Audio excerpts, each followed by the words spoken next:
ఇస్తాం, మళ్ళీ అభివృద్ధి కార్యక్రమాలు చేస్తాం. అప్పుడే ఇది సాధ్యం అవుతుంది. అప్పులు చేసి పంచితే, అప్పులు చేసి అవినీతి చేస్తే ఆ సమాజం మనుగడ సాధించలేదు. ఆ విషయమే నేను ఆ రోజు మీకు చెప్పాను.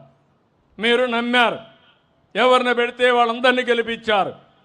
నేను రాజకీయాల్లో 47 సంవత్సరాల నుంచి ఉన్నాను కానీ తెలుగుదేశం పార్టీ 42 సంవత్సరాల ఎన్నికలు చూశాను కానీ మొన్న చూసిన ఎన్నిక చరిత్రలో ఎప్పుడూ జరగని విజయాన్ని మీరు ఇచ్చారు. ఇది మేము ఎప్పుడూ మర్చిపోలేము. ఒకసారి అయితే అన్నీ చేయాలనే ఆశ ఉంది, కానీ గల్లా పెట్టి చూస్తే ఖాళీ అయిపోయింది. అప్పులు తేవాలంటే ఇచ్చేవాళ్ళు కూడా రావడం లేదు. కొన్ని నిబంధనలు ఉంటాయి. మీరు కూడా ఒకసారి ఆలోచించండి. మీ ఊర్లో ఎవరైనా డబ్బులు కావాలంటే పరపతి ఉంటే, డబ్బులు తిరిగి ఇస్తాడని నమ్మకం ఉంటే అప్పిస్తారు. లేకుంటే ఇస్తారమ్మా? మీకు ఇవ్వరు కదా. నా పరిస్థితి కూడా అదే. నా మీద నమ్మకం ఉంది, మళ్ళీ దీన్ని సరిపెడతాడని విశ్వాసం ఉంది. మీరు కూడా అదే ఆలోచించారు. ఒక మాటలో చెప్పాలంటే ముఖ్యమంత్రి పదవి నాకు కొత్త కాదు. 4వసారి ముఖ్యమంత్రి. సమైక్య ఆంధ్రప్రదేశ్లో అందరికంటే ఎక్కువసార్లు ముఖ్యమంత్రిగా ఉన్నాను. ఆ రోజు నేను చేసిన పనులు చరిత్రలో శాశ్వతంగా మిగిలిపోతాయి. ఈరోజు హైదరాబాద్ పోయి చూస్తే ఎక్కడ అడుగు పెట్టినా నేను కనపడస్తాను. ఎందుకంటే దానికి కారణం చేసిన పని. ఎప్పుడో ప్రజల కోసం పనిచేశాడు.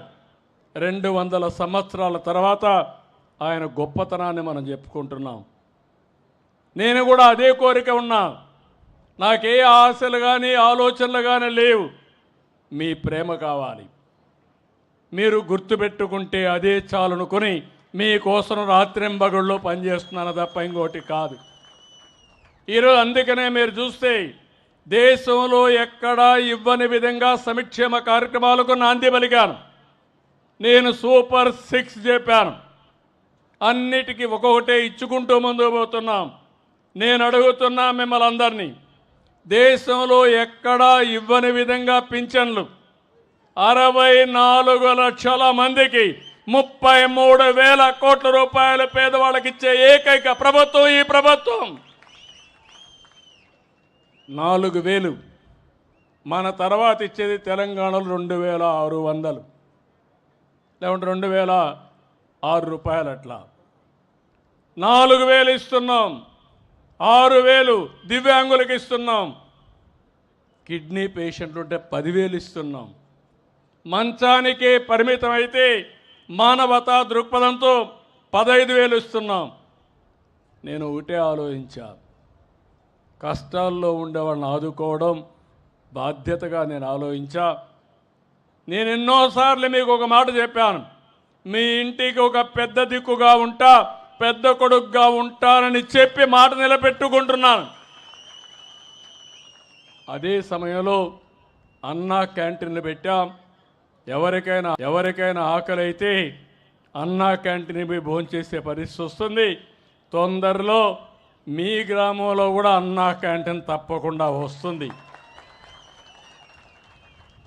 ఇది కాకుండా మీరు ఒకసారి చూస్తే మా ఆడబిడ్డలు డాక్రా